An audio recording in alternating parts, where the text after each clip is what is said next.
Presidente at si Speaker Romualdez yung nga sa sinasabing insertion na 100 billion daw. Anong tingin mo dito? Ako personal ko yung opinion. Unang-una, kung maaalala nyo, ang Presidente ang nagpasabog nito.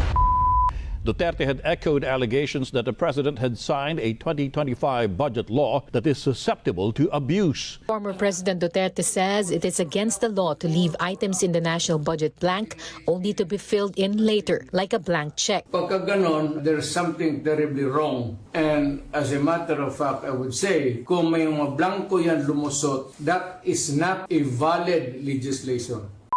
Sa SONA mismo.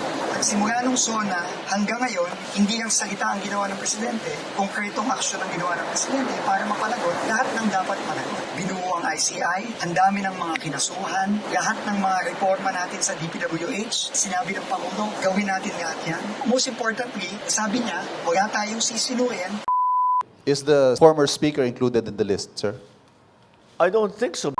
Kung saan tayo dadalhin ng ebidensya, doon tayo pupunta kahit sino pa yan, kahit kamag-anak pa niya. Yun, paulit-ulit sinabi ng Presidente. In fact, kahapon nga, nagbigay siya ng report, komprehensibong report ng lahat ng ginawa ng gobyerno sa loob lamang ng 3 buwan. No? So, hindi yun consistent dun sa sinasabi ni Congressman Saldico na may involvement ang Presidente dito.